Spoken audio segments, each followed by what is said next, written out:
Hello guys, welcome to my new video. पहले मैंने आपको ह्यूमन रिप्रोडक्शंस के बारे में पढ़ाया था class 12th lecture number first में।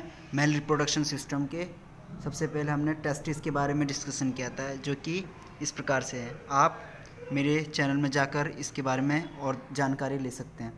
आगे आज हम बात करेंगे एक्सेसरी डक्ट के बारे में। तो चलिए मैं लाता हूँ एक्सेसरी डक्ट के बारे में।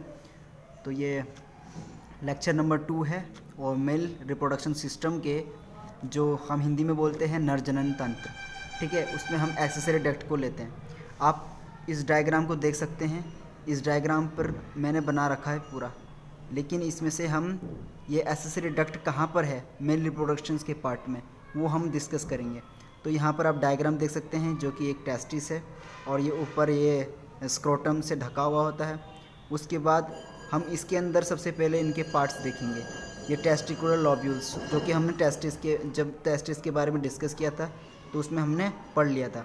उसके बाद हम इसके बारे में आते हैं कि इसके कौन कौन से सहायक नलिका एक्सेसरी डक्ट जो मेल रिप्रोडक्टिव सिस्टम के एक्सेसरी डक्ट्स कौन कौन से हैं। तो यहाँ पर हम देख सकते हैं। सबसे पहले हम बात करेंगे रेटेटेस्टिस, उसके बाद आता है हमारा एपिडिडाइमस, फिर उसके बाद हमारा आता है वास एफ्रेंशिया, फिर लास्ट में आता है हमारा वास डिफरेंस, ठीक है।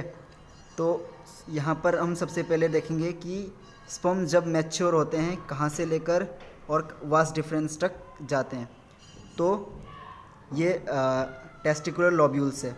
टेस्टिकुलर लॉब्यूल्स में जब स्पर्म्स तैयार हो जाते हैं, ठीक है दोस्तों। यहाँ पर आपको बता दूँ कि जो स्पर्म्स एक होता है जिसे हिंदी में बोलते हैं वीर्य, और एक होता है एक शुक्राणु, ठीक है।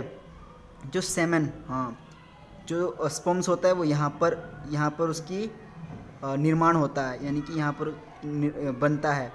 और जो सेमन होता है वो सेमन यहाँ पर बनता है, ठीक है। ये ग्लैंड्स देख सकते हैं आप, इसमें बहुत सारे प्रोटीन्स वगैरह मिलते हैं। इसके बारे में हम अगले वीडियो में डिस्कस करेंगे। फ़िलहाल हम अभी जब स्पर्म्स बन जाते हैं तो आगे चलकर सबसे पहले हमारे रेटेटेस्टिस में आते हैं, फिर उसके बाद हमारे एपिडिडाइमस में जाते हैं, फिर एपिडिडाइमस लीड्स करके वास एफ्रेंशिया, जो हिंदी में बोलते हैं शुक्र वाहिका, और उसके लास्ट में हम जाते हैं वास डिफरेंस शुक्रवाहक।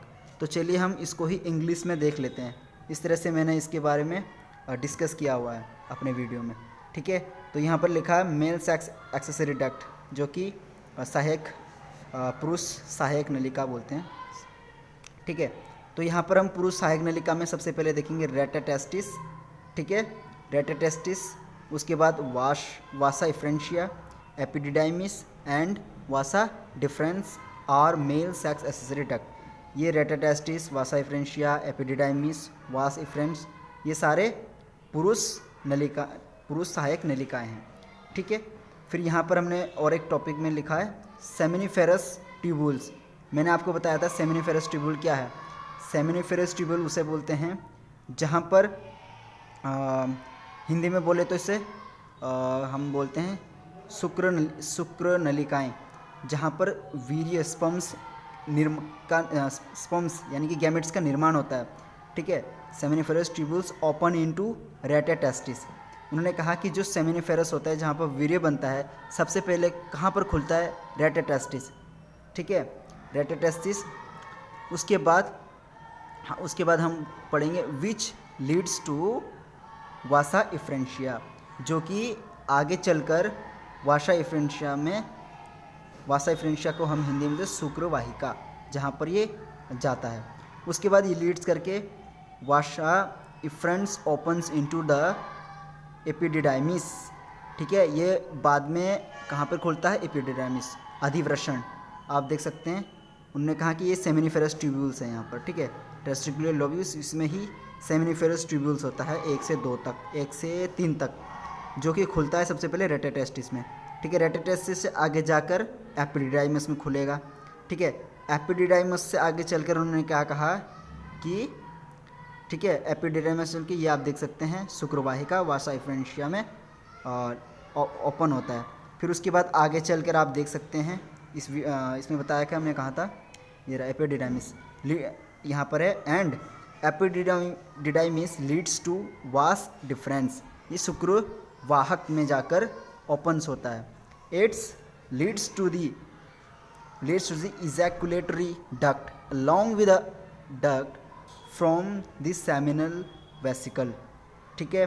जहाँ पर शुक्र नलिकाएँ होती है वहाँ पर ये एक साथ मिलता है, जहाँ यूरेट्रा आप देख सकते हैं, यूरेटर, हाँ ये रहा यूरेटर, इसके साथ ये एक साथ मिल जाता है, ठीक है। यहाँ पर है vesicle. Sperms mature in their duct, जहाँ पर स्पर्म्स की मैच्योर हो जाते हैं। Sperms are stored and transported through this duct, जितने भी ये शुक्राणु है ये ट्रांसपोर्ट किया जाता है, यानी कि हिंदी में बोले इसको क्या संचार, जो भी इसको बदला जाता है, यानी कि यहाँ पर स्पर्म्स स्टोर करके इसको ट्रांसपोर्ट कर दिया जाता है, यानी कि भेज दिया जाता है, ठीक है। तो आई होप आप इसके बारे में मेल रिप्रोडक्शन सिस्टम के एसेसरी डक्ट के बारे में पूरे जानकारी। अब दोबारा से इसे रिवाइज कर लेते हैं। तो सबसे पहले हम टेस्टिस में देखेंगे। टेस्टिस में टेस्टिकुलर लोब्यूल्स है, ठीक है, वृषण पालिकाएँ बोलते हैं इसे हिंदी में, यहाँ नहीं लिखा मैंने। वृषण पालिका में क्या होती है, ये बहुत सारे छोटे छोटे लोब्यूल्स। वृषण पालिका कितनी है, 250। मैंने पहले वीडियो में बताया था आपको कि हर एक टेस्टिस में 250 यानी कि 250 टेस्टिस लोब्यूल्स होते हैं। उस लोब्यूल्स के अंदर ही कितने एक से लेकर प्रत्येक, each of the lobules have 1 to 3 testicular 3 seminiferous tubules, and seminiferous tubules open into retatestis and retatestis leads to open in epididymis। इसका मतलब है कि जो सेमिनिफेरस ट्यूबुल्स यानी कि शुक्र नलिकाएँ, ठीक है, इसे हिंदी में शुक्र नलिकाएँ बोलते हैं, वो आगे जाकर रेटाटेस्टिस से ओपन होकर एपिडिडाइमस में जाता है। एपिडिडाइमस में आगे जाकर जो मैच्योर होता है इन सब में वो वासा एफरेंशिया में, ठीक है।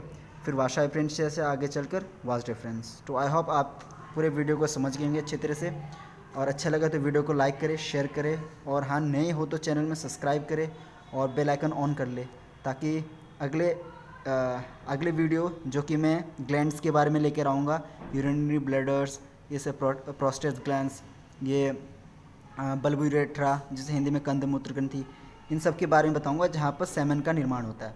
तो थैंक यू सो मच, मिलते हैं अगले वीडियो में। Bye bye, take care.